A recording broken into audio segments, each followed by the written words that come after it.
Hey, welcome back everyone. It is now December 9th of 2020, and ever since the very end of the Skywalker saga, a lot of fans around the world have been very intrigued about the future of the Star Wars franchise by Disney, Lucasfilm, Bob Iger, Bob Chapek, you name it, and exactly what this new expanded universe is really going to look like on the big screen and at home on Disney Plus's streaming service. This is Mike Zero. Make sure to subscribe if you're new to the channel for future Star Wars content. Now, the thing about Disney Star Wars is that I believe the main reason as to why so many fans are hopeful about the future is given that Kathleen Kennedy is only involved with the Leslie Headland Star Wars TV series, and that's it.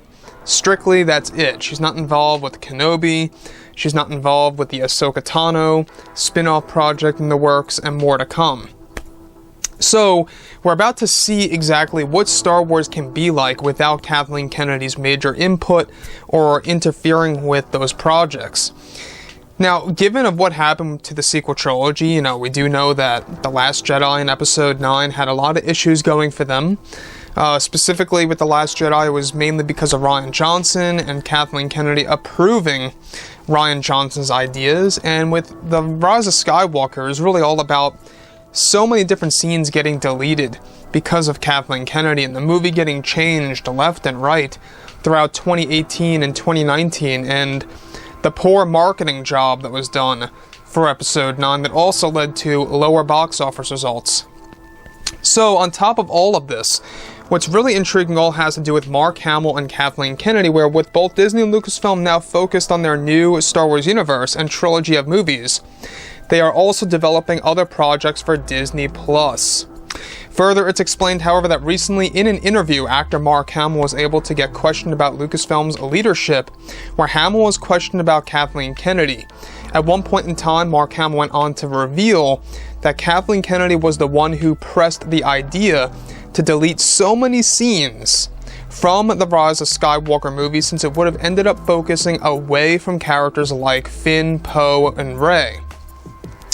Hamill went on to unveil that Kathleen Kennedy didn't want Anakin Skywalker involved in the last Skywalker saga movie, since it would have easily and what is going to actually make Rey feel far less special of a character in the film, and that Hamill agrees that it was frustrating to also have his scenes get cut as Luke Skywalker, since he did work hard on rehearsals for those scenes and more.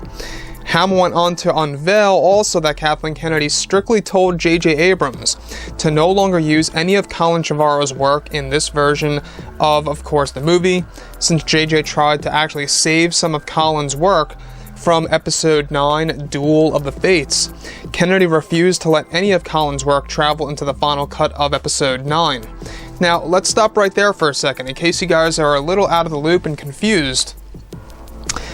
Episode 9, Duel of the Fates was the original title for The Rise of Skywalker when Colin Trevorrow was on board. Before he was fired, he was working on a lot of cool aspects. I'm sure that you guys have seen the concept art. Everything ranging from Rey having a double-bladed lightsaber to Palpatine's hologram or holocron being inserted in there, as well as a brand new villain known as Tor Valum, which, by the way, George, John, and Dave are resurrecting that character into the existing canon. So they're taking some of Colin's ideas, which is good and all. I think that Colin does get a lot of criticism for his Jurassic movies, but I will say that I think he would have provided a more original version, if you will, to, of course, Episode 9. I feel that Colin was letting go from maybe copying Return of the Jedi and A New Hope as opposed to what J.J. Abrams was doing, right? We've seen how he kind of used The Force Awakens as a carbon copy of Episode, 4 at the time, and even kind of threw a little bit of that in there with The Rise of Skywalker, but I digress. The thing about Mark Hamill is that this is a guy that really expressed his concerns about The Last Jedi well early on, before the movie even released, and it really flew over a lot of fans' heads at the time. They didn't really know exactly why Mark Hamill was acting the way that he did, and it was starting to worry people, because there was even one moment, I believe it might have been at the premiere, where we had one of the guys from StarWars.com questioning Hamill, You know, so what's Luke like in this movie? And Hamill went on to just say simply that, well, he has more than, like, you know, one line. That's all he really said. And, you know, pretty much he looked very much down and depressed when he was talking. Hamill knew what was coming. So, like I've said before, I think that obviously Kathleen Kennedy never really knew what she was doing with Star Wars. She just saw this as another business opportunity. Kind of like how, you know, when we look at all these producers or all these different presidents of companies, they don't necessarily know exactly what that actual product really is. In this scenario, Star Wars.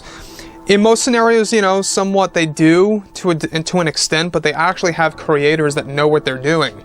Kathleen Kennedy's scenario, she didn't do the best job at hiring the right creators, especially for The Last Jedi. So, like I've said before in the past, guys, you know, drop a comment below. Let me know what you think about all this below in the comments, and if you guys did enjoy the content for today, do make sure to drop a thumbs up on this video to support the channel. I thank you all so very much for the kind support, and I'll catch you guys next time.